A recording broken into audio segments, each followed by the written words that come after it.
VGC is supported by Patreon. Check out patreon.com/videogameschronicle for more podcasts, ad-free browsing, and extra content. Thank you for your support. Bye bye, mein lieber Herr. Farewell, my lieber Herr. It's VGC the Video Game Podcast, episode 135, with me, Jordan Midler, and Aaron Bain. This week, Gamescom and Metal Gear. But first, Aaron, how you doing? Welcome. Willkommen. Yeah, I'm doing good. Nice early on a Friday morning, so feeling ready for the weekend. I like doing these on a Friday. It's a cap to the week. It lets you to be fair, it's pretty the week's easy toil. going. Mm-hmm. Yeah. Especially since most of our colleagues and peers are currently traveling back from Germany. Mm-hmm. It's always amazing to me how quick the Gamescom media stuff is, because the show's on all weekend, but obviously the media gets in a day early and then leaves on the first day, essentially. So that's kind of it at this point. I don't know why I didn't realize that it was when ONL is on that it's such a big crowd, because they said it was something like 5,000 people. Did he say? I didn't know it was that big a hall, to be honest. Yeah. Before we get into it, the Gamescom generally, what's your vibe on it? Because obviously it's the biggest show like this in the world, but I still feel like the June summer show has a bit more prestige because of the history of E3 and stuff like that. I don't think I ever really go into Gamescom expecting anything major, to be honest. Yeah. I enjoy just watching things about video games, even if it's, you always come out of it going, it wasn't that good, but I'll always kind of enjoy it still. But yeah, Summer Games Fest is definitely the kind of the top, even the Game Awards, I like a bit better than this. But Game Awards feels like you get a big PlayStation announcement at the Game Awards and stuff like that. Which, to be fair, we've got a moderate PlayStation announcement later in the show. But yeah, it was an interesting one. This week, I got back on Tuesday from the Pokemon World Championships. There's a bonus podcast out right now with my pal Rachel, live from the Pokemon World Championships. Check that out. Also, if you're a video viewer of the podcast, last week the video portion got posted this week, a couple of days later, because I couldn't edit it while I was away because I was too busy being friends with Pikachu. So go and check all of that out. Before we kick off, I'd like to thank our Patreon season ticket members. You can join our Patreon over at patreon.com/videogameschronicle. This month, if you sign up, if you buy a gift subscription, or if you upgrade your subscription tier, you'll be eligible for a VGC badge, the first piece of VGC merch, which will be shipping in September, or later if it takes me longer. Our Patreon season ticket holders are iMark. This is a new one, Aaron. Yeah. Bilbo Bag Saggins. Great name. Lee Jackson, SC Ginger, Silas DeVagger, Steen, Matthew Tate, Justin Killing, Vicious, Moroccan Lamb, Tanner Santos, Serkin Toto, Shay Dougal, Matt Huggins, Marmus Prime, Ranky Bame, Sam Biggs, Hugh Overend, Ginger Jolton, Mark Edmonds, and James Hughes. Thank you very much for your support. Let's get into it. So, Aaron, I'm not going to bore you to tears by reading everything that's happened in the world of Gamescom this week. I think I'm just going to do some highlights. Does that work for you? Yeah, I'm good with that. At long last, Hollow Knight Silksong has a release date, and it's coming out in 2 weeks. It will be available September 4th on all platforms. Aaron, our long national nightmare is over. I always kind of expected this to the point when it got to the point where Xbox was like, yeah, it's going to be out in time for the ROG Ally being available, and then that window kind of got announced and time was closing in. Do you think it's surprising they didn't do it on opening night live and instead did it on their own little live stream? Not really. I think it seemed to work out for them. Jeff Keighley got a wee bit of a buzz from it, and then there was over 300,000 people tuned into the live stream. I'm not sure what the final figure was. I remember seeing it at the time though. It was super, super busy. But yeah, see, when they said that this game had taken 7 years or something? Yeah. I don't know why, but when I heard that, I thought, man, that seems really short, because I feel like I've been hearing about this game for, my entire life. And that's just someone though, I've not even played Hollow Knight, so I'm not on the hype train of this. To me, to be honest, it kind of just looked like the same, to be honest. I didn't go, oh wow, this looks like a drastically different game. But I say it looks good though. And happy for the people that have been holding out for this one. Yeah, it's nice that it's all coming together. Jason Schreier, friend of the show, has a good piece about kind of sitting down with Team Cherry, talking about why it took so long. People were looking for kind of a silver bullet as to why, if there was like internal turmoil or strife, but it seems that it was literally just they were keeping it for as long as they could to make it as good as they could, which is a isn't it always also way. like a very small team? Yeah, it's very small. Like people seem to have forgotten at this point, but Silksong was DLC for the first game that like exploded into this full insane project. So it'll be interesting to see what Team Cherry does after this, like if they continue to operate in this way, because obviously Silksong's going to be huge. It's going to make them tons of money. So if that sets them up in such a way that Hollow Knight has and lets them do whatever they want for the next little, we'll see them in the 2030s. Yeah, exactly. Controversially, perhaps, no review code will be provided, according to Team Cherry. That was, according to them, a logistical issue getting the game out to people, which I don't actually abide by, because if they'd like hired any kind of, there's lots of good indie PRs that could get codes to people. They also said they didn't want to let reviewers play it before Kickstarter backers did, which I somewhat understand, but I'm never a fan of not sending code, because there's going to be people that want to buy that on day one, and no critical evaluation on day one is not a good thing. Yeah, I suppose it's one of those ones though that's had like so much hype and so much anticipation that do they even need, like, if it's good, do they need the critical You're starting acclaim? to sound like one of them. That's how they get us. Yeah, like, so I don't think it like needs it, and I suppose if it doesn't need it, then it could possibly only serve to harm it if it wasn't like the 10 out of 10 that everyone's kind of seems to think it will be. So I kind of get the approach, but yeah, I agree. I like there to be some kind of review. Yeah, also, like, I feel like, especially in an era where games come out and they don't run particularly well, a game that's coming out across like 7 platforms should have some kind of critical evaluation. Maybe it's a case where we get it the day before, we could do some kind of preliminary testing, but yeah, I thought that was an interesting wrinkle. As you say, there's very few people that are sitting undecided on Silksong, especially with the hype around it. But honestly, because of that hype, I bet there's tons of people that are excited for Silksong that didn't bother playing the first one because it's become such a meme. So it feels like there should be some kind of critical evaluation, but not to be. Not strictly a Gamescom announcement, but I'd be remiss if I didn't mention this. Mega Victreebel's been announced for Pokemon Legends ZA. Aaron, I need you to click on that link and to tell me your first impressions of Mega Victreebel, the new Pokemon coming to Pokemon Legends ZA. This big green looking thing with the leaves coming out it, and it's got exactly.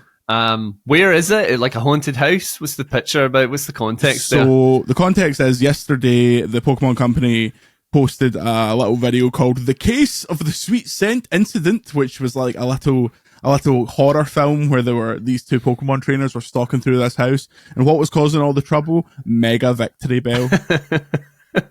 I mean, I've had the most exposure to Pokemon that I've ever had. The other week when I was with you down in London, Jordan makes me sneak into a shop to buy a second card, and I got a little worried because he told me, like, you go up and what was it again? What was the card? Let me call them out. Forbidden Planet. I'm calling you out right here. Forbidden Planet on the Shaftesbury Avenue. It was the day that they released the two tech sticker packs for Pokemon Black and White and the Victini box. I wasn't looking to scalp. I just wanted one of each thing, which is perfectly normal. However, I go down. That's Jobsworth says you can get the Victini box and one of the two tech stickers. And I honestly thought she was joking. But thankfully, because I had my learned friend here, I immediately walked upstairs and went, right, here's the move. Here's what we're doing here, and sent him downstairs to get the other one. I was also worried that you were going to get quizzed on Pokemon. So I when I said it, because it was like the Gotharita, yeah. Gotharita, that was it, right? I said it way too confidently, and I thought, geez, man, if she asked me a single question about Pokemon, I'm done. Like, you should ask me what's my favourite, and I'd have to say Pikachu or something like that. I don't know. So I was panicking a wee bit, but the job was done. The heist on the tech cards. The idea that your exposure to Pokemon is a very niche trading card set, and now Mega Victreebel is quite amazing. According to the Pokemon Company, the grass and poison type Pokemon looks surprisingly intimidating thanks to its immense and swollen body. Me too. The Mega Evolution of the Flycatcher Pokemon bounces around with a large amount of acid stored within it. Acid that can not only melt through steel, but also gives off a dizzyingly sweet scent. You see, that's why its vines are wrapped around its head like that. It's trying to keep all the acid in. So are we saying that's like, is that its eye and its mouth at the same time? See if you I'm going to send you an image here. This is for the audio listeners. Google Mega Victreebel. I've sent you an image here that the concept art Mega Victreebel is upside down. So if you turn it upside down, you can see it's got a face and a mouth. So that big bulbous body is more of a head situation. It's a pretty good looking Pokemon, and you'll have to agree. He's like turning my head. I'm like, oh yeah. There it is. You see what I mean? Little eyes in a mouth.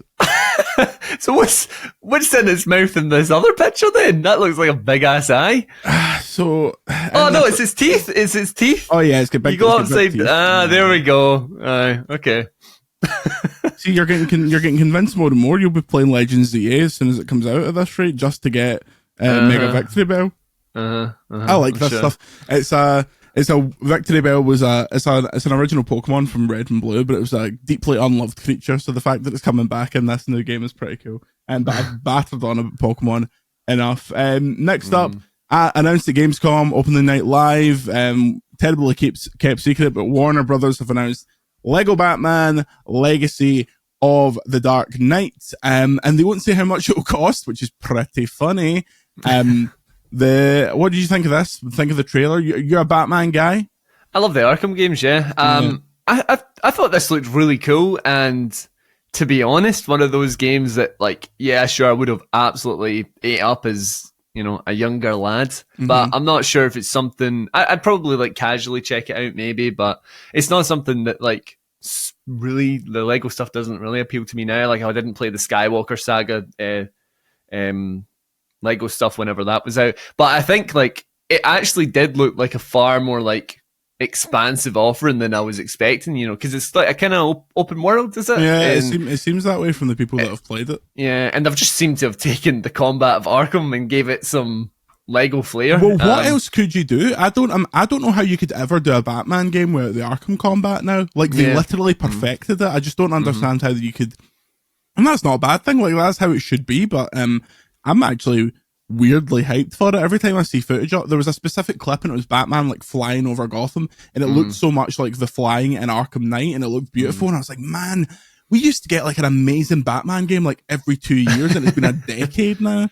Yeah I know it doesn't expressly need a remaster because it still looks good, but I'd love a PS5 port of Knight that like fixed all the weird performance stuff and just made it look amazing. Yeah, if you just got that one up to 60, like I'd be pretty happy with that. There's so many games in that little era where they didn't get a PS4 Pro patch that now like retroactively works on the PS5 Pro and stuff like that. It'd be nice to just bump that up. But that's a pretty cool one, going through all the kind of history of Batman. They're trying to canonically weave all of the films together, which is pretty funny. Yeah, it seemed like there was a like kind of references to a bunch of them, and I think on the Gamescom floor as well, they had like the actual movie Batman suits from like the you know, like the Nolan ones, and then the Matt Reeves movie. So that's quite cool. I suppose that could be quite fun.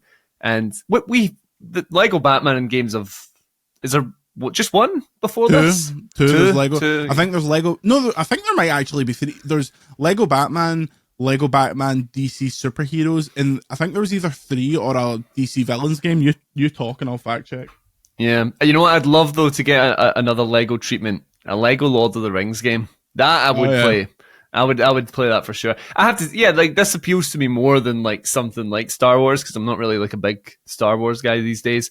But no, it looked like it had a great kind of attention to detail, a lot more dense than just like your kind of basic Lego gameplay where you're just mashing square or whatever, which seems pretty cool. And I do like the kind of, they'll market it as a sort of cringy, like LOL humor type thing, but you know, it is kind of funny. You know, the Thinky Games like guys are funny. Like all those games are funny. Even back in the day where they didn't talk and it was just kind of pantomiming and going like that stuff was great. Yeah, it's obviously we've talked about on this podcast before, and it's persisted for a long time that I don't know the current status of it, but at some point there was one of these Skywalker Saga games being made for Harry Potter, and honestly, I'm surprised that. I wouldn't be surprised if that comes back around when this new TV show's out. Maybe they're like pivoting. Yeah. They're like, okay, let's get away from the stuff that from the like 2000s films and start making it for this new shit. But what's your favorite Batman film? Honestly, probably the last one, the Matt Reeves one. Batman. Yeah, the Batman. I like it was one I wasn't sure on when I first watched it, and obviously, like I still remember seeing The Dark Knight in the cinema, and same with Dark Knight Rise. I was a little bit too young when Batman Begins. My mom and dad wouldn't take me, but no, the Batman. I thought it was like the first one that had like the detective side right, and I'm really hopeful that, you know, if part 2, it seems to have had like such a long and arduous journey to even being made at this point. So I'm glad it seems to even be happening, but I would like them to try and get the kind of dual persona thing a bit better, because that was the thing that bugged me about that movie. It seemed like if you just put 2 and 2 together, you were like, that guy's probably Batman. You know, he seems like a mad moody guy with mascara over his eyes. Yeah, I think it might be him. Yeah. So yeah, no, I love that movie. What about you? It's such. I'm sad that it's become such a cop out answer, because it's been the same since 2008. But Dark Knight, it's just. I mean, Dark Knight is. Yeah. Dark Knight, yeah. Like I went to see it at the cinema like a few years ago, and I was kind of surprised by like how much it just like held up as just a good movie as well, you know?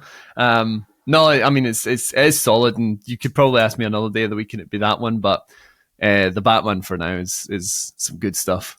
I'm not going to incriminate anyone, because the person I was on this date with is still one of my very best friends, but when I was 14, went on a double date to the Odeon at Xscape to see The Dark Knight.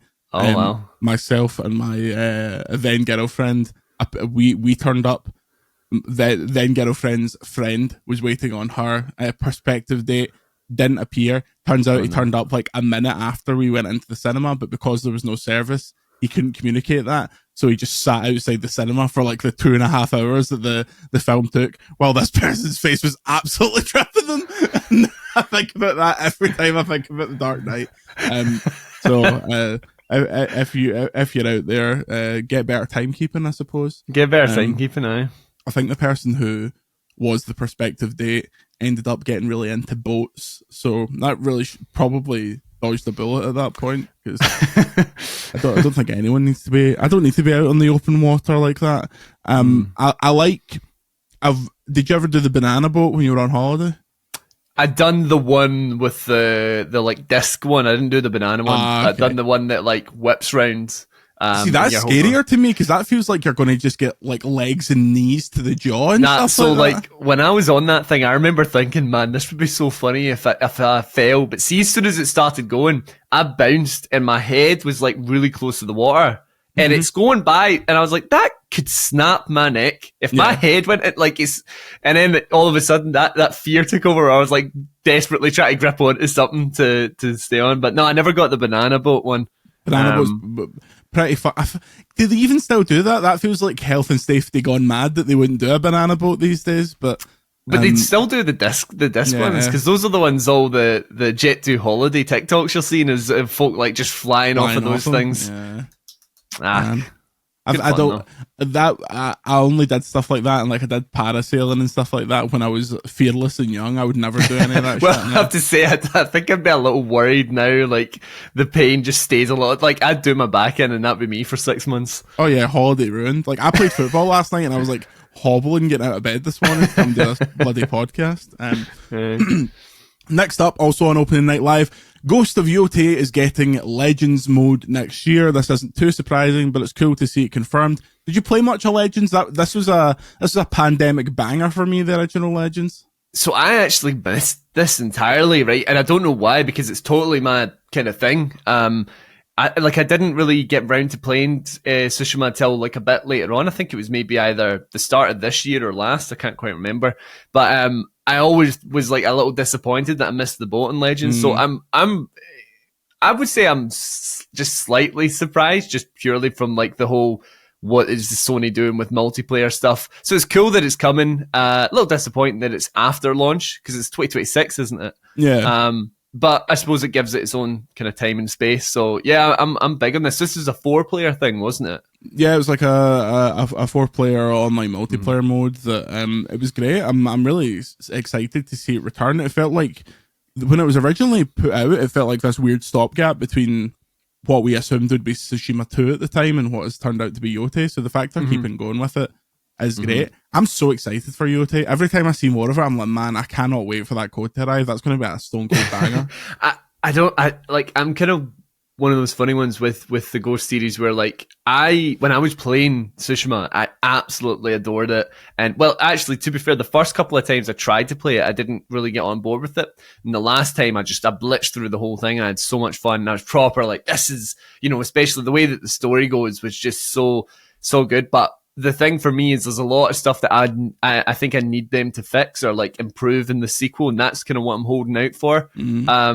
Right now. So it kind of sounds like they have, just in terms of like the world feeling a bit more alive and there being a bit more stuff to do. Because I swear to God, if I have to follow like 72 fox, then wee foxes are nice. I've got real life foxes in my garden, like at all times. Yeah, so I need. There's things that I'm hoping that it does, but like that. I think this is the thing with like some of these Sony open world games is like they are very good, but are they necessarily pushing the kind of the genre or whatever, when you look at something like Horizon Forbidden West, like a solid, great game, but kind of also doesn't do anything too new with it. Yeah, they have done a few like peak open world games at this point. Yeah. Is that enough for a lot of people? Well, that's what I'm hoping they kind of push it a little further with this one.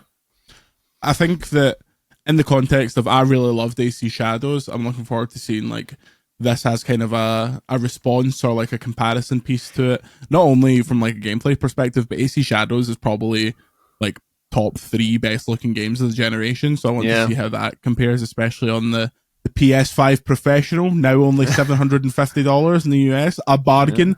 At the price. If you'd gotten it during the Days of Play promotion in June, you would have gotten it for $50 off. So frankly, I only blame the idiots who didn't spend $650 on it during the Days of Play promotion for these price increases. But yes, Yotei that's October 2nd. Yeah. Oh, that should be soon. Oh, well. That should be soon. Speaking of Japan, the setting for the next Forza Horizon game has seemingly leaked via a car company. Somebody's getting sacked. Right, let me read this unbelievable Instagram message that went up on I saw this. Cult and Classic, who is an Australian car importer. Exciting news. We have Cody here from Forza Horizon Official shooting cars for the next installation of the game. As there are no late model Kai cars in America, he has flown out from the States to use our cars as the basis for their digital versions. We're huge gamers, blah, blah, blah, blah, blah. A Kai car is a very famous Japanese transit, like a Ford Transit kind of deal. It's a worker car. You only find them in Japan. I wonder where the next Forza game's going to be. This is exciting. A Forza Horizon set in Japan. Come on now.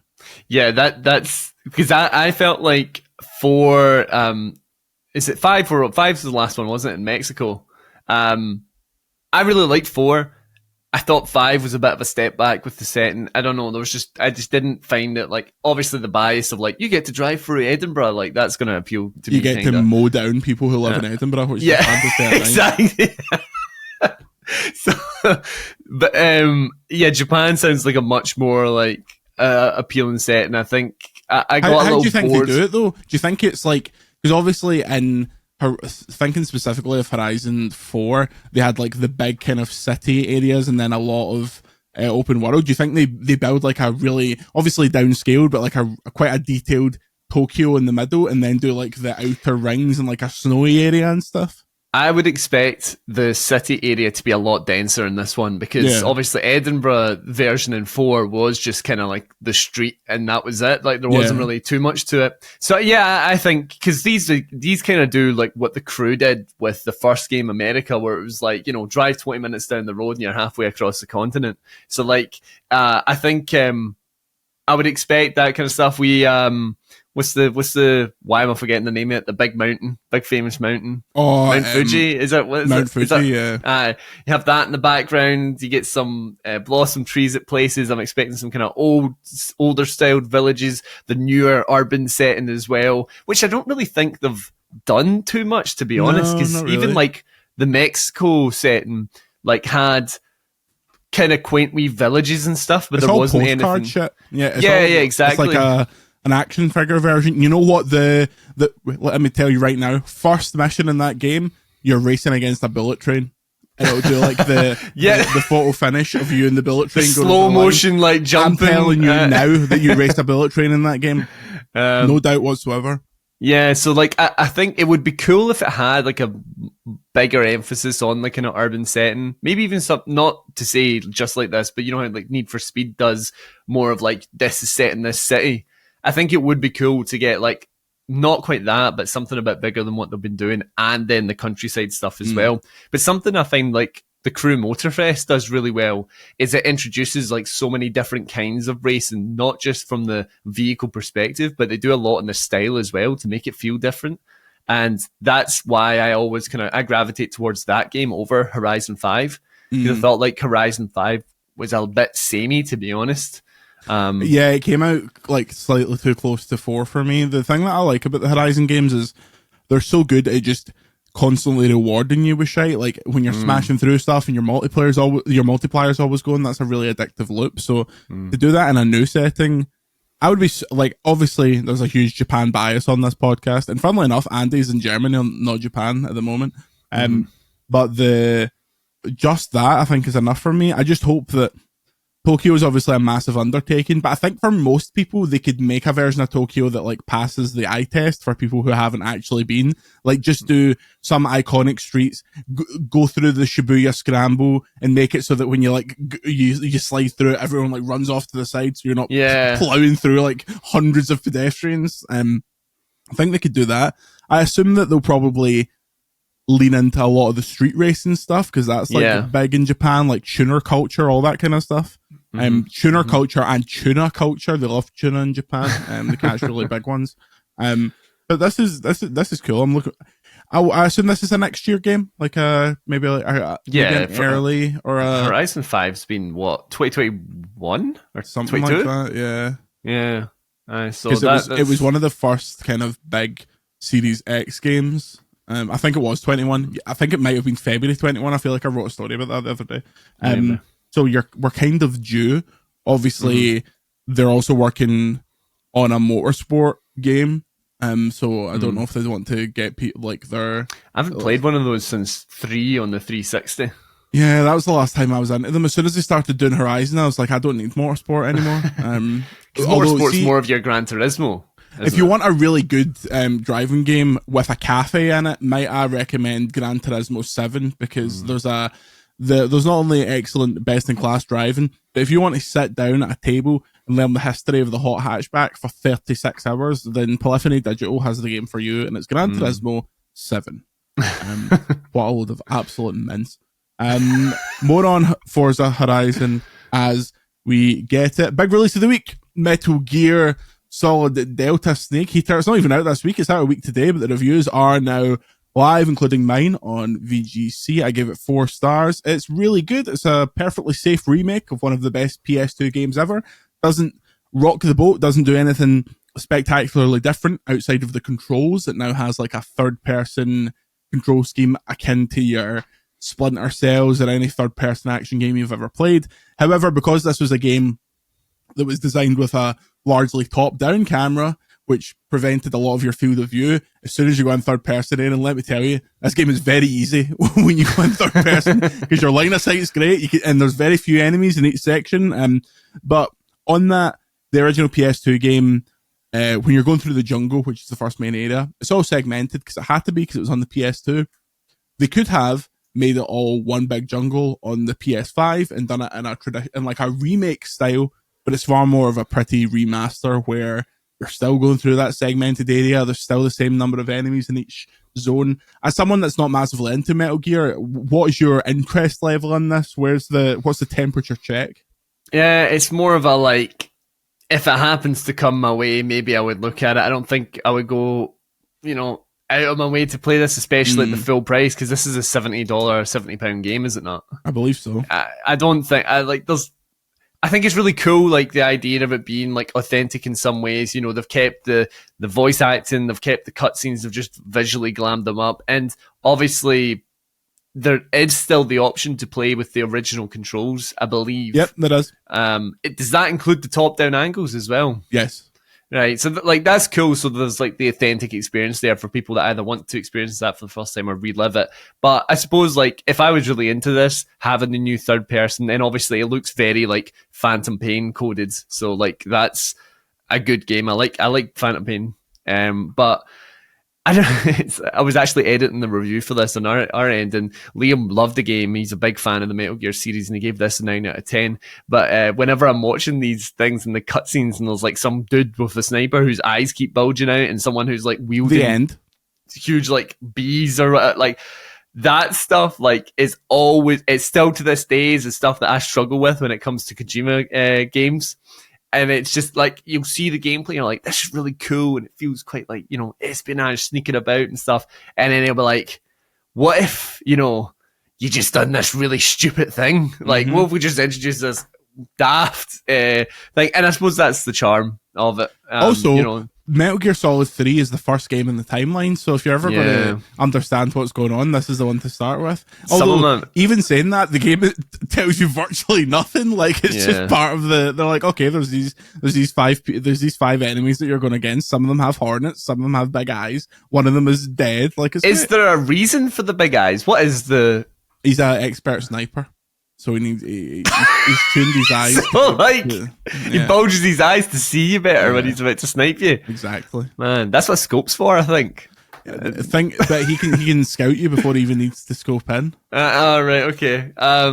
Fair play, I suppose. Some of my friends have tried to explain this whole thing to me, and it just seems like the most convoluted stuff I've ever heard. So I did hear that this was like the earliest one. What's the reputation of this one in the grand scheme? Is this like the best one in some people's eyes? Like if you're talking the original, or is this, or is that more of a case by case? Some people like, what's the Liberty one? Sons of Liberty is 2. Yeah. So Metal Gear Solid 3 Snake Eater has a 91 on Metacritic. It was like hugely acclaimed when it first came out. A lot of people really love it because it was like it was the last PS2 one, so it kind of, it's much like San Andreas in a way where they really kind of dialed it in towards the end of the PS2. But everyone seems to have their own favorite. Like there's some people, I love Metal Gear 4, even though it's like a total disaster in many ways. It's got a 75-minute cutscene at the end of it. Like it's absolutely off its head, but I love it for that. But people really, 3 is one that people can usually agree on, which is why it was smart to start with that, not only from like a timeline perspective, but it's also probably the one that was the easiest to adapt into like a modern third-person action game. Because if you didn't know that it was a remake of a PS2 game, you would maybe just think it was like a slightly quirky modern game with a lot of the decisions it makes. But it's really great. I think, obviously, we talk a lot about how modern AAA games like plummet in price. See one of those nice like January sales that the PlayStation Store does, when it comes down, I think it'd be a good little Christmas game or something like that to get into. Yeah, I do think it just seems a bit much for like when it's a hard one to. It's hard to argue, I suppose, because there's some games that probably don't do that much with their remakes either, other than visual kind of glow ups. But I don't think this, like, sure, it looks way better than the original, but I don't think this is like, whoa, check out these graphics type level. And it's not Demon Souls. It's not Blue Point's Demon Souls. Aye. So like, there's elements there, but at the same time, I do love like a remake though that's bringing a game that's not like currently playable on. It's not currently playable on the PS5 because it's the PS3 HD remaster was like the last time. No, that they brought that to PS5 in the Master Collection, but it's just the PS3 re-release again. So it's like yeah. This is literally like the 2012 release on PS5. So this is the first time they've taken a full run at it again. Yeah, I suppose though that's the point in these games is like people that wouldn't play, because like I wouldn't play the HD remaster because like I've got no nostalgia there. Yeah. So it's like that's not an appeal to me, but like something like this is more the kind of vibe which I always enjoy it when they bring these, especially like when it allows it to be more of what potentially it should have been. Like it's partly why I love the Dead Space remake so much, because it took like a lot of the focus of that is like sound design and graphics, and that then like brought that in with, not that it looks bad on the PS3, but it's like fully realized now on the PS5 version. So yeah, maybe one day, but like yeah, I struggle with Kojima stuff. I fell off of Death Stranding 2 as well. Oh, did you? Yeah. Maybe one day I'll go back. It's like it's a hell of a game. Still my game of the year. It took me a long ass time to finish the first game, the first Death Stranding. So we'll see. But yeah, looks still currently decent. My game of the year. However, when I get my hands on Mega Victreebel, that might change things. When you it's like an 8, 9 out of 10, but then when you turn it upside down, you realize it's not a mouth, it's not an eye, it's a mouth. Then 10 out of 10 right there. It's not an eye, it's a mouth, just like the tattoo says. It leaves Metal Gear in like a funny situation now, though, because like obviously they've done this. I spoke to the developers at the review event. There'll be a feature next week on release day, all about kind of the return of Metal Gear. But they can't really do a 6 because they can't do a new game in the series without Kojima, because people will go off their head. They should just keep remaking the games because they've got a nice engine now. Like it works for me. Remake Peace Walker next because that's next in the timeline. Put Metal Gear Solid 4 in the next Master Collection, which I think they're going to do, because I've asked them that in multiple interviews, and every time I ask them, they go, maybe. Like, it's the least subtle thing in the world, because Metal Gear Solid 4 is still only playable on the PlayStation 3. We're talking about PlayStation 6s soon. So is there going to be like a Volume 2? Yeah. Yeah. I mean, I assumed by them calling it Volume 1 that it would be, but...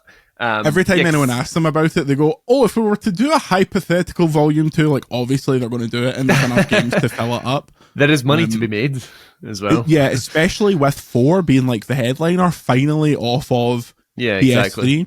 So yeah, Metal Gear is back in good hands.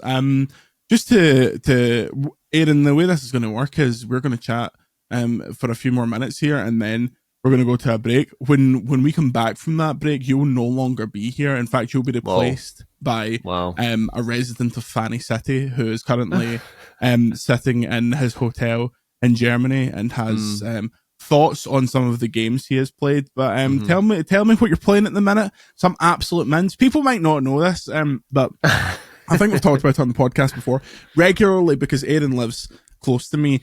There is a Caledonian Games Media Mafia that occasionally goes for a drink in Glasgow, and every time Aaron brings the most unacceptably shite games to the table that he wants to talk about.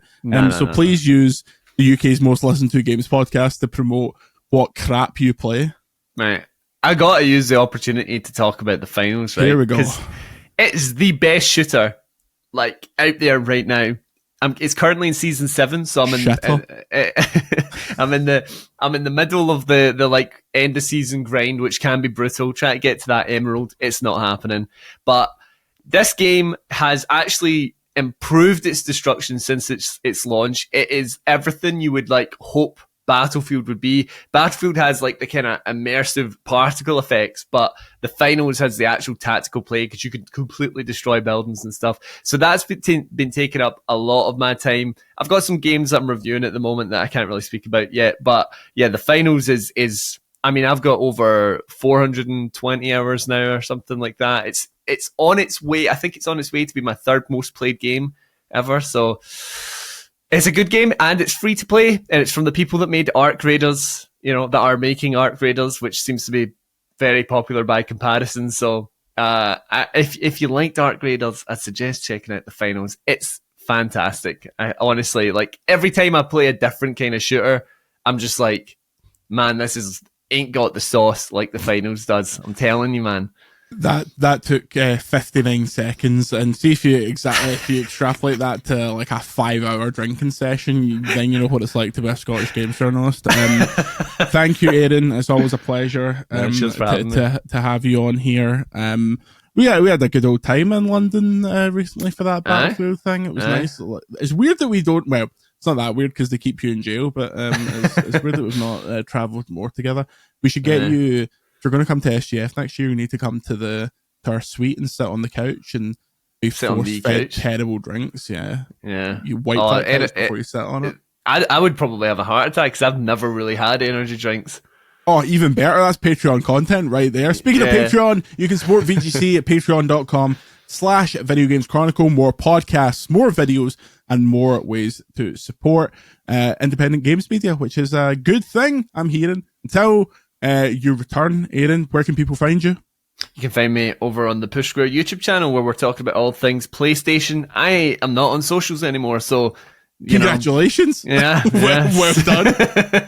So yeah, that's the only place you can find me, so head over to Push Square. Excellent. Well, after this break, we cross live to Fanny City. VGC is supported by Patreon. Check out patreon.com/Video Games Chronicle for more podcasts, ad-free browsing, and extra content. Thank you for your support. Willkommen, bienvenue, welcome to the second half of this podcast with a special guest. It's German Chris Scullion. German Chris Scullion, how you doing? Guten Tag. Are you moi bien? Mein Himmel? Are you allowed to say Mein Himmel, or is that...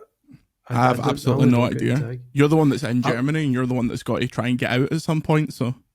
The awkward thing is I'm still in Japan mode. Like, when you've been in Japan for ages, it just becomes muscle memory. So the guys are like asking me in English, like nicely being nice to me, oh, is this what you want? Is this what you want? And I'm like, hi. like an idiot. So that's quite awkward. I'm the second part of this podcast. Did you get on? Some dick like Aaron Bain? Unfortunately, exactly. Some dick like Aaron Bain. Some dick that has abandoned the smartphone and now has a flip phone. Dick that we famously, when he showed us his dumb phone when we were on a night out, we started potting it into the pool, in the pool table. It's a sturdy wee beast. It was exactly that was very much like a Brainiac style test there. So how's Germany? You been to the KFC yet? Have you waited for 50 minutes yet? No, I've been to Corn Dogs. Which is spelled in an odd way, and with a K. They start serving you and they're going, ooh, wah, ooh, wah. I've got the box down there. There's a W in it, like dogs, as in who let the dogs out, or the dog pound. Yeah. But it was fine. It was okay. It's a corn dog. So, but no, I've not dabbled with the KFC this time. I'm adamant now that part of the driving, in the UK, the driving test is like emergency stop, 3-point turn, and all that. Yeah, I'm parallel sure park. Exactly. I'm sure at some point in the German driving test to go, right, drive like Colin McRae now, God rest him.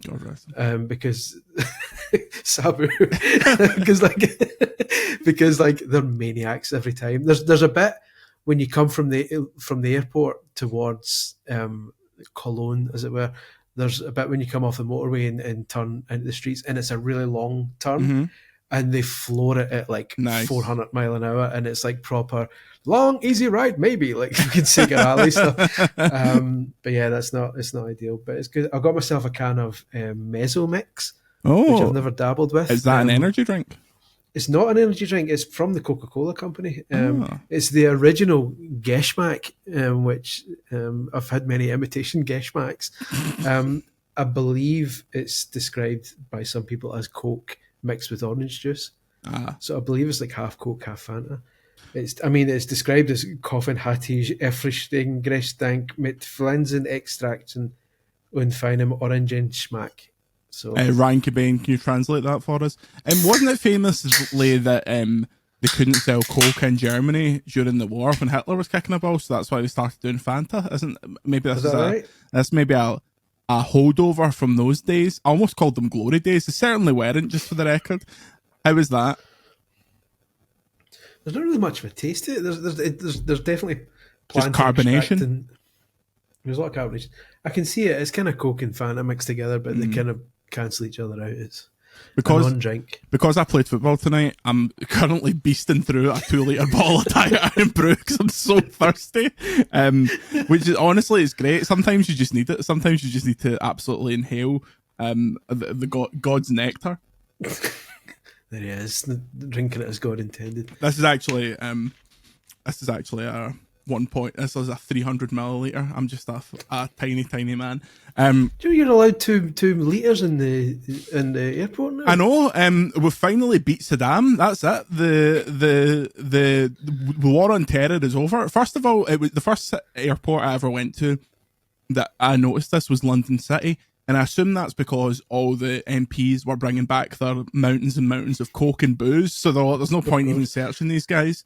Allegedly, actually, the 2 liters led to I saw a really awkward situation at the airport when we're standing waiting for security, and there's an old woman and an old guy were pointing, and she's to the man, "Oh, look at that," and he's like, "Oh yeah, look at that, you could do 2 liters now," and she says, "Yeah, but don't forget." He went, "Yeah, I know. It probably isn't a big 2-liter bottle. It probably is just a total of 2 liters. I know, fuck's sake."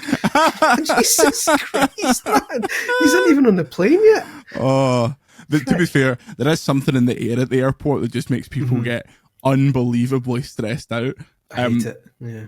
I had I've not told this in the podcast yet. I won't. I probably didn't mention it on the show that I've not recorded yet, but I left my Nintendo Switch on the plane back from LA. Sad times. First time that I've ever done that in my history of traveling. So when I started to logic it out like that, I was like, okay, this was inevitable to happen. And I know exactly where I left it. So when I got off the plane, I was like, you fuck. Because you know how you have to, for the international flights into Heathrow, you get that train that takes you back to the main terminal. I was at the main terminal and I went, you bastard. Because I took the Switch out my bag with the idea being that I'd play it on the plane. Did not. Messed about in my phone for an hour, then slept the whole flight. So I didn't have the reverse idea of I need to put that back in the bag and get everything. Also, I woke up 2 minutes before the plane landed without a seatbelt on. No one had woken me up. I was just ready. The plane was going to land and I was going flying through the windscreen. So I was in all kind of sorts.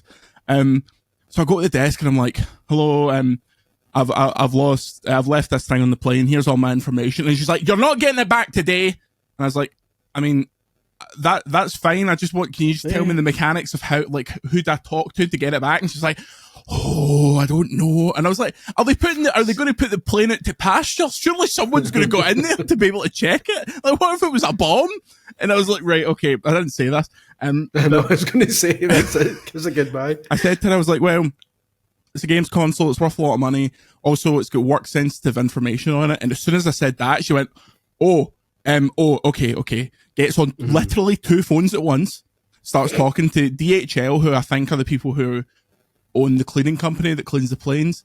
They're not helpful. Speaks to someone else and she goes, "Okay, I've got you this email address," and she's going all mental about it. And then she phones somebody and she's like, "Can we get somebody to go on the plane right now?" And they're like, "Oh no, we've not got time because he's got a connection." And at this point, I honestly felt like telling her to chill out. I was like, it's all right. It's not that bad, so the way it works is when they clean the planes, a day later, then a day after that, they log everything they've found. So I'm not in the window yet, but I have been on the phone to the lost and found. I've given them the most detailed description possible. Here are the exact carts that are in the case. I give you permission to turn it on. If you do, this is exactly what you'll see and which accounts you'll see. And so I've done all I can. If I've lost it, I'll chalk it off, whatever. But this, it was a weirdly stressful situation for what was previously quite a relaxing trip because I got to LAX in plenty of time. The guy at security was really jealous of my Pokemon duffel bag. I was like, "Get it round you, mate." And I had a pretty chill time, but that's always I got there. How was your travel? It was fine. I mean, you can tell it's a short flight when you play the Switch 2 and the battery doesn't die by the time you land. Were you direct? Edinburgh to Germany direct? Edinburgh to Cologne direct. Oh, really? But not on the way back. It's not a train to Frankfurt. A train to Frankfurt, and then from there to Frankfurt Airport's nice, to be fair. Although I'm pretty sure I paid €7 for one monster there, so perhaps not. But it's a big airport, so it's pretty chill. I'll just be on the Mezzo mix instead. Yeah, you weren't. You're not just in Germany for the good of the health. You've been playing games at Gamescom. You've got a little list here of the stuff that you can talk about on this broadcast that we'll run through some highlights. First of all, since it's a short demo and I've already played it and talked about it, I wanted to get your thoughts. What do you think of Legends ZA? I liked it. I'm looking forward to seeing more of the general kind of exploration stuff, because that was a bit I liked most about Legends, not Legends, the other one. Yeah, Legends Arceus. Arceus, yeah. So the battle, I see what you mean. It's quite interesting that someone somewhere is going to call it Souls-like because there's a roll button in it. Because apparently that's what counts as a Souls-like these days, is that you can roll. But yeah, it's interesting that, like you say, like especially when you fight the big mega evolved lad, they do the standard boss attack where they do a shockwave and down, and you get to roll out of the way of it. So it's good that there's a bit of kind of interactivity there as well. So I'm into it. Do you think those boss fights were a bit more interesting than the noble Pokemon from Arceus? Because to my memory, that was mainly just like a generic fight against like high health, was it not? Unless I'm thinking of something different. No, I think that pretty much the final Arceus fight against Arceus is a bit more like this. Clearly, kind of planting the seeds. But I agree. I'm looking forward to seeing what the catching is, the exploration, the going through. It runs really nice though. You got to say, like it does. It's night and day, nice and sharp. But although it still has those like Pokemon like bad animations. Yeah, it's still like at its core, it's clearly still a Pokemon game. There's still a lot of kind of cutscenes of people just running up and kind of standing, looking at each other and stuff like that. Think they'll ever bother doing voice acting? Because I really don't. Like I don't see what would like prompt them to do voice acting.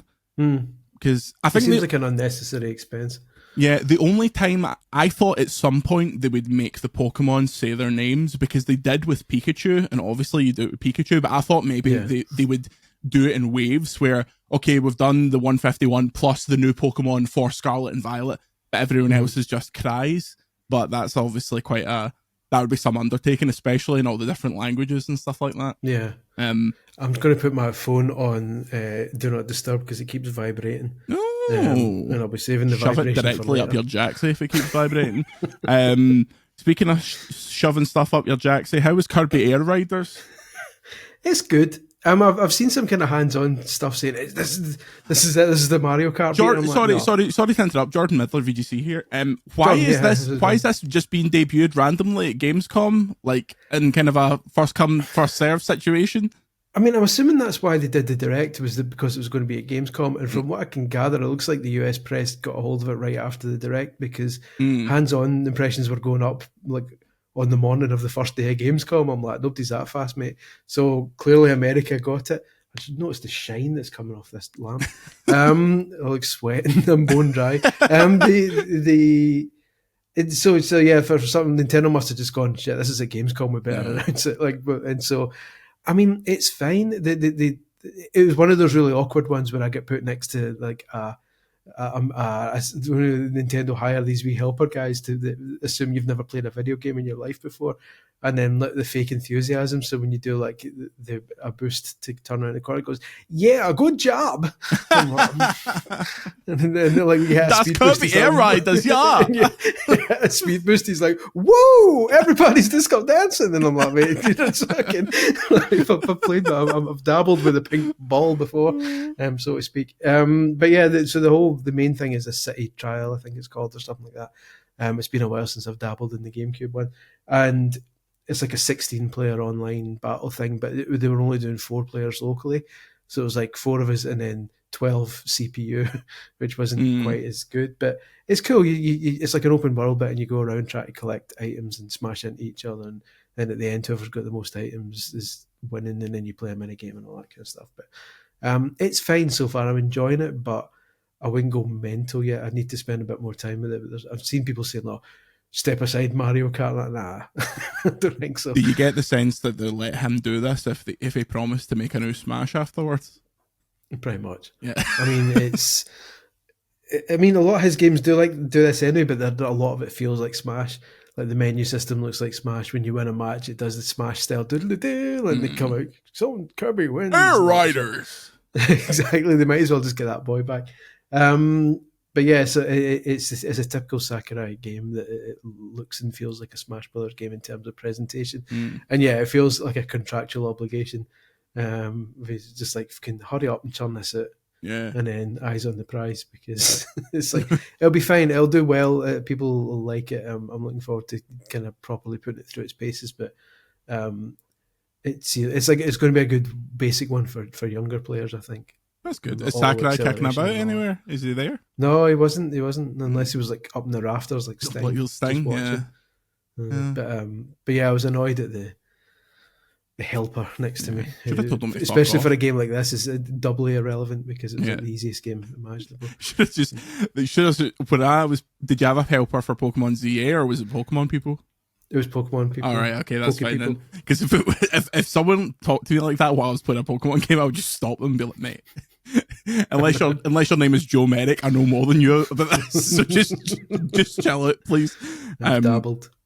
Although I told this on some podcast, and I never uploaded it, but there's a hilarious clip of the first moments of me playing ZA where I didn't know any of the controls, and the most senior person from Pokemon is like shouting at me, because I've got headphones on and I'm like trying to play it, and he's recording for me, and it's like, do this. I'm like, oh, I'm sorry. But yeah, that's awesome. I'm interested in Kirby generally, but I feel like there's a load of first party stuff on the Switch that didn't break through my okay, I'll go and buy that now barrier, and that feels like it might hit that. Something I'm very excited to play, actually, from a little bit of the footage I've seen, and I hope that you're going to tell me it's good. How's this Lego Batman game? Oh, yeah, no, it's good. It's good. I'm getting on. It's good. Someone said it's like a wee Lego Arkham. Is that the case? It kind of is. It's like there's the demo we had. There's a 10-minute open world demo, which is what everyone at Gamescom on the show floor gets, and then we got an extra kind of 40-minute like a mission, like nice, okay, Axis Chemical Plant or whatever the equivalent is called, whatever it is. But yeah, the open world bit is kind of like Arkham where you can fly around. There's loads of grapple points. You can grapple right up to the top of the city. You can glide around when you land. You can just summon a Batmobile whenever you want.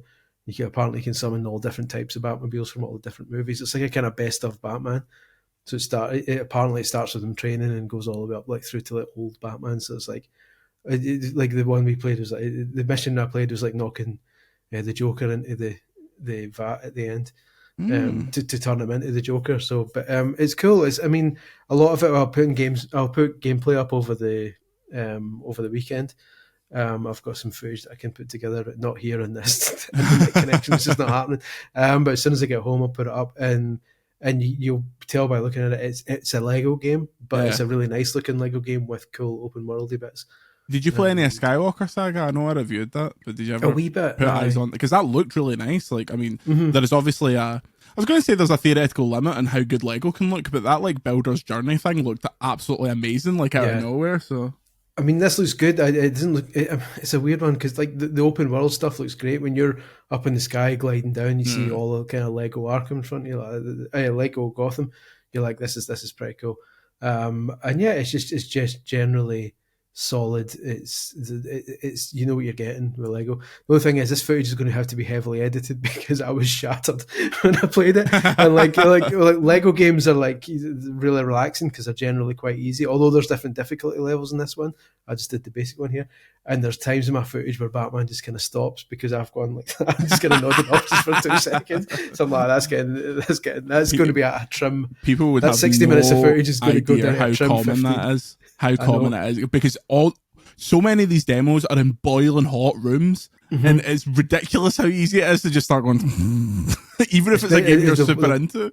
The worst is when there's like a presentation for like a cozy game or something, and they put you in a big comfy chair, and like, what are you doing? Mate, like, you know what's going to happen. I told the story about when I went to see Gollum and they trapped us to show us like a fucking 10.5 hour presentation.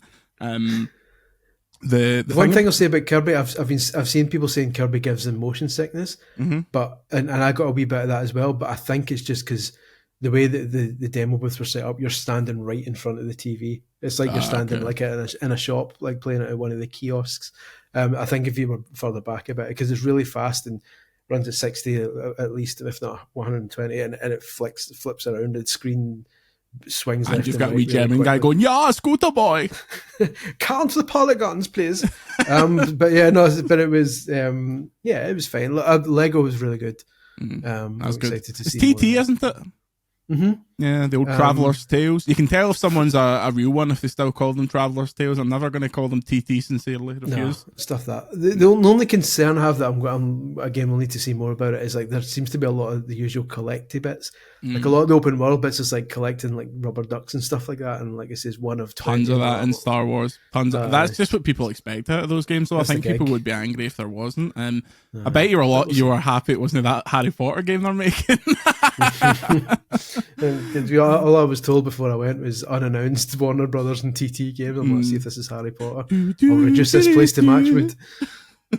In Flameo, whatever it is, whatever the fire one is. Let me. I think surely, in fairness, I think that information is finally leaving my head. Like that's quite nice. I can feel it. Yeah, I can feel it. She's a lazy writer. Surely it's something like, it's going to be like In Fairness or Engulfo or some shit like that. Like quite clearly, it might be Inferio. Let me check. Fire. Certainly isn't Inferio. Harry IP. Potter. Incendio. It's Incendio. Yeah, well, it's very incendiary character. Yeah. So it's good. Oh, good. That's good to hear. I'll let you take your pick here. Do you want Halloween the game, Gaami, or Outlaws plus handful of missions remaster? I'll briefly talk about Halloween because I didn't really see much more than the trailer, which was later shown during the Future Game Show, I think. I've always been saying on social media, like, this is Elphonic, who do loads of the asymmetrical multiplayer horror games. They did Friday the 13th, they did Predator Hunting Grounds, they did that Ghostbusters one, they did the Killer Clowns from Outer Space one. Chris Gallion, triple platinum in his house. But then, so like, when I knew it was Elphonic, I was going to say, and it's Halloween, I was like, okay, I'm about to get my heart broken again, because I just don't do online multiplayer, as we all know. But I'm a big horror buff, so it's like these are all games. Every time one of these comes out, I'm like, I'd really love to be able to play that, but I don't want to. Yeah. But the trailer for this, it ends and says multiplayer and single player, so they're finally doing a single player mode where you're Michael Myers, like killing folk. It looks. I mean, again, the trailer they only showed was like kind of in engine footage, but not gameplay yet. But I was talking to the director for like half an hour, and just like, at the end of the conversation, it's like, this guy gets it. He says he'd like to be on the podcast at some point, so we'll have a proper chat about it at some point, maybe. Mm-hmm. But it's going to end up being like, it'll be the equivalent of you talking to Bam. It'll be like just two horror nerds. I was going to say, as someone who's literally never seen a Friday the 13th film, I'll be not part of that episode, if that's all right. Although that could be quite funny if I'm just like, so that's Michael Myers guy, Austin Powers. Is that you make the Austin Powers game? Was it Michael Myers that played Shrek? Yeah. I believe, fat bastard. Is this game groovy, baby? Spend 25 minutes. Does it cost $1 million or just 80? But yeah, so I'm excited about that. Is it $80? I don't know. I was hoping. You see that? $80. You see that TT are refusing to, Warner are refusing to say how much Lego Batman is. It's like, come on, Jeff. You can't be serious, Jeff. Come on. Yeah, that's 80. Yeah. That game thing, the game G apostrophe aim apostrophe E. Yeah. It's cool. It's like a wee light gun game that plays Time Crisis. And Time Crisis is built in, and it uses a camera to show this. How have you been getting on with your old pedo glasses? Good? I'm pretty sure pedo glasses isn't the trademark name. I think you'll find they're called Meta Ray-Bans, Jordan, for legal reasons. No, they're good. Like, I've been doing a vlog for the Patreon, which I'm sure will get posted. I'll put it together once all the embargoes have lifted, so I can actually kind of do it. So it'll be in a couple of weeks' time, but no, it's cool. It's nice to be able to kind of walk around the venue and just kind of press a button and like kind of have a general walk around, so that people, when they watch the video, get a general gist of what it's like walking around the place. You don't want to be a FUD just walking about with your phone, like as if you're like a vlogger or something like that. And it was very easy to do at Pokemon Worlds because everybody was doing it. I would have felt daft not doing it. Whereas here, because it's a business area, nobody's doing it. Yeah. And it's not like it says don't film or anything, but also like it's just weird. It's Hip Hop Gamer though? Because it wasn't. I didn't see Hip Hop Gamer, unfortunately. Sad. Although I did see the whole Digital Foundry team like hanging out together at one point. Nice. That's like the NWO. No, that's the Millionaires Club. That's Sting, Lex Luger, and Miss Elizabeth. Exactly. But yeah, it's just John Linneman was there saying check the adjective. But have I lost my signal here? No, I can still hear you. Let's just roll it. You're just you're looking very jolly, so just roll. Sounds good. Oh, my mouse is freezing and everything now. Well, I'll keep going until I hear no more from you. The Jerrys have gone. That's it. The feds. As soon as I say the NWO, Digital Foundry, just kick the window in. But no, it's been good so far. That I've got lots of good footage for this vlog thing. The Digital Foundry address the fact that they make it all up, that no one's going to check them on their data, so they can just say whatever they want. That's true. I mean, to be fair, I should have collared them on that, but I didn't. I thought they were in strength in numbers. They would just like kick the shit out of me because they're all hard, famously. So I just decided to leave it. Especially hard when they see a nice frame rate. You have a lot more coming up this week. Yes, you've played lots more. Mm-hmm. Yeah, most of the stuff I've played is embargoed, which is really annoying. It's good for me because it means I'm not up writing all night. But then it's one of those ones where I think the idea is to embargo it so that nothing gets lost in the kind of Gamescom mess. But the problem is everyone embargoes shit to next Monday or Tuesday. Yeah. So then you're just going to get out of the whole mess like next week instead. So this time when we record the podcast next week, I'll have a lot more kind of stuff I can talk about. Some really interesting stuff. Although I spoke to Wade Rosen today, the CEO of Atari. Oh, nice. Very nice guy. And you'll particularly care about this, Jordan, given that I know you're a big retro man. Oh. He signed my personal copy of 1978 Atari 2600 launch game Combat. Oh, signed by Wade Rosen himself. Very nice. Thank you, Chris, on the back. Yes. Because I taught him everything he knows, and I also got him to sign my copy of Missile Command as well, because it's a slightly better quality box. A very nice guy. It's one of those ones I had them in my bag. I'm like, if he's a prick, I'm not asking him. I was going to ask if you were sprinting through the Cologne streets looking for Atari games like you were with your old Japan man. That's one from the personal collection. So I'm more of a Commodore man, so I wouldn't wipe my ass with an Atari game, but I'm keeping that. My question, Chris, are you keeping up with the Commodore? Because the Commodore is keeping up with you. Famously, listen, the Commodore tries to keep up with me, but I'm like Usain Bolt. He knows nothing about the Commodore 64. I mean, the ironic thing is Commodore games came in tapes, whereas Atari games are in big solid cartridges. You'd have been better placed to wipe your arse with an Atari cartridge, because you don't want the tape to get caught. Maybe something for the Patreon if we're really struggling. We determine which classic console games are the best to wipe one's arse with. It's got to be one of the big floppy disks used to get the BBC Micro. Yeah, do not flush. I want to talk to you, Chris. You were missed last night because I saw some professional wrestling. I was at AEW Dynamite at the OVO Hydro. Pretty raucous crowd. Only one section was shut, and I think it was for production, so it was a pretty stacked building. Although for some bizarre reason, they only opened like 2 bars where there's like 20 bars in the Hydro and only 2 were open. So it was painful trying to get a drink. Anyway, sat down.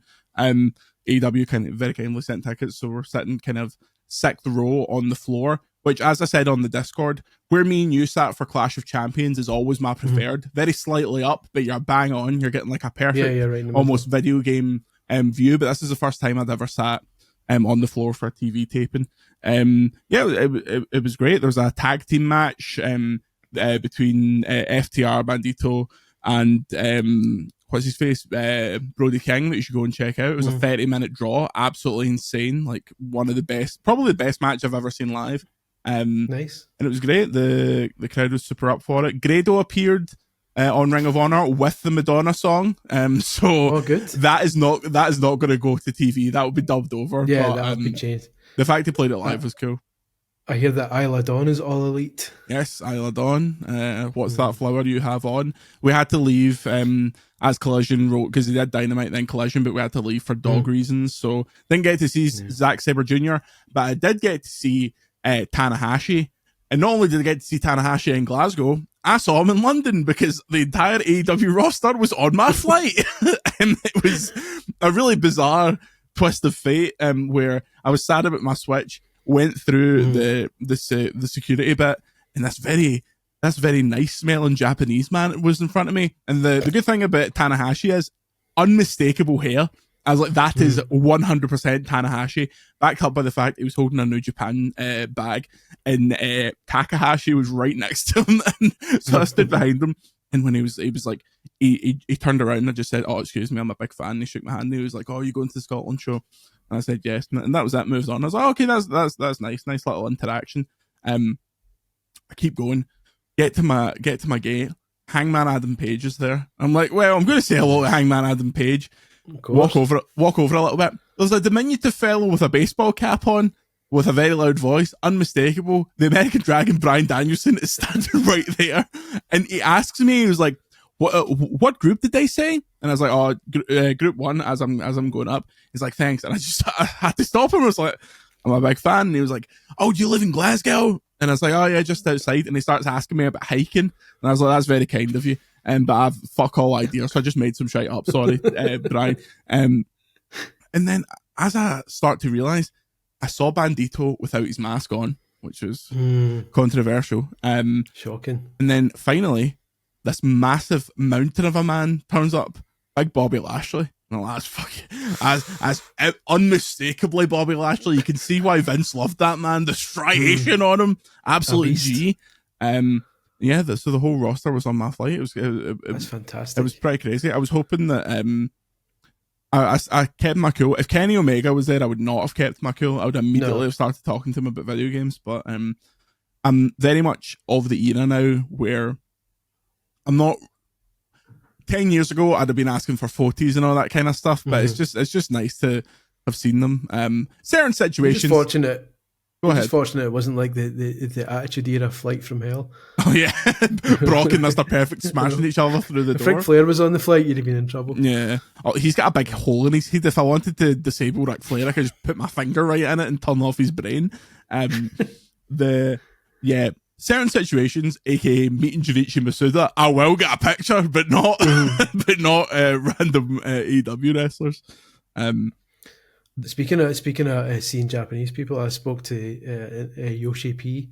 Oh, you did indeed, yeah. Spoke for made him laugh at the end. Like nice. It was a serious question, but showed him your chopper.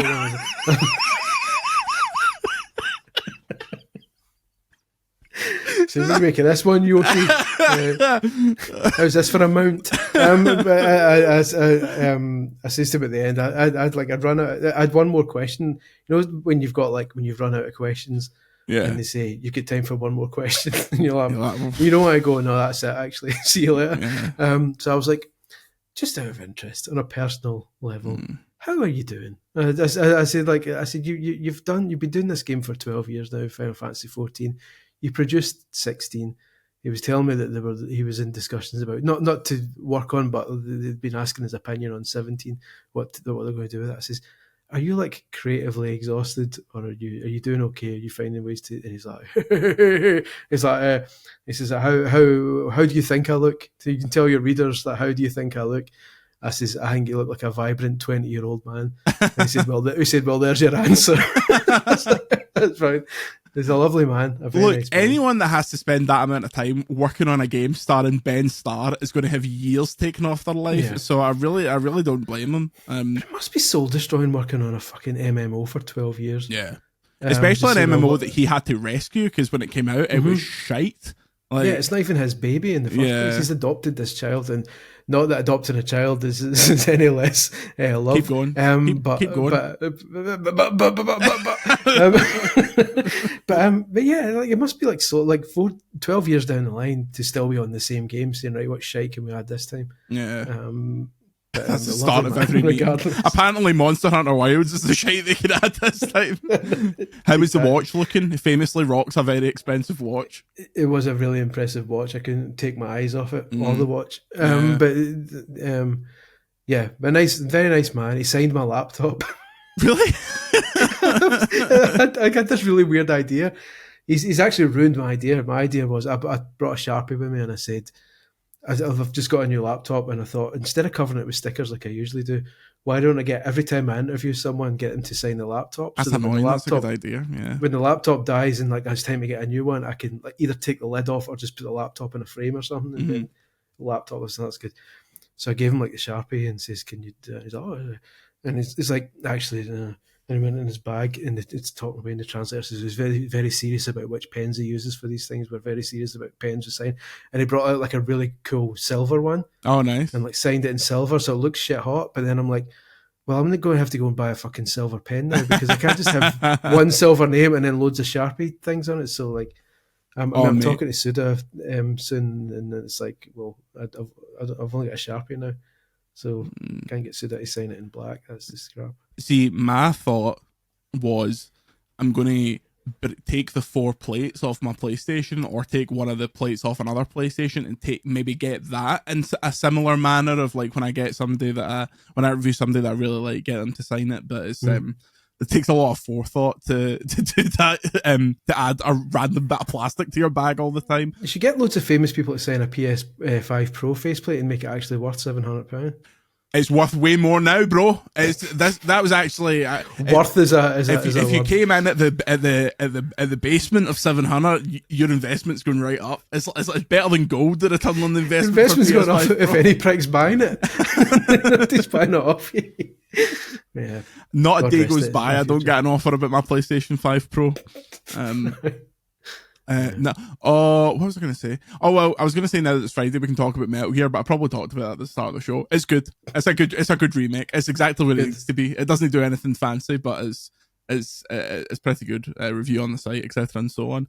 Glad to hear it. What else? I feel like I had some other mints to say, but the amount of effort it takes my ailing body to play football, it really does turn my brain into mush. Yeah. You get any shite to chat, or we save that for a wee off topic when you come home? I'm trying to think. It's been a fairly event free time. We always have something to moan about. That's I know, that's I was hard expecting to some hear. sort of incident. When that guy went mental at the airport, I was like, here we go, it's going to be one of those trips. And then when I got, obviously when Ayrton Senna drove me to the hotel, I was like, here we go. God rest him. It's going to be another one of these. But since then, it's been fairly tame. A man was shouting at a woman in the street, but that's hardly comedy gold. And you were like, oh, Andy's here, great. I saw Andy briefly last night. Where is the bar? Where is a bar? I do have one, actually. I'm sure he won't mind me saying. we went to get gyros last night, right? It was a takeaway gyro. I'm glad you added the O on the end of that. He's like, have you ever had gyros? Have you ever had gyros? And I'm like, no. I haven't. Of course he did. So he went up to the guy at the thing at the counter. He's like, "Can I have a gyro, mate?" And the guy's like, the guy went like, "Gyro," and he went, "Gyro." Correcting them. Gyro. Do you speak Greek? It's just like that time when I went to France and the guy went, "Snooker." It's just like that. I think about that all the time. I'll be randomly walking somewhere and just in my head, you'll drive past in my brain going, "Snooker." Oh, one of the best moments in podcast history. But yeah, that was funny. I like that. Gyro.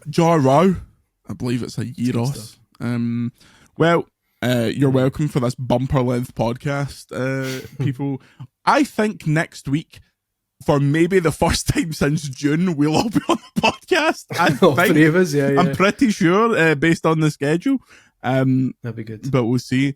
Until next time, thank you for your support on patreon.com/Video Games Chronicle. Lots of Chris's Gamescom stuff to go and check out.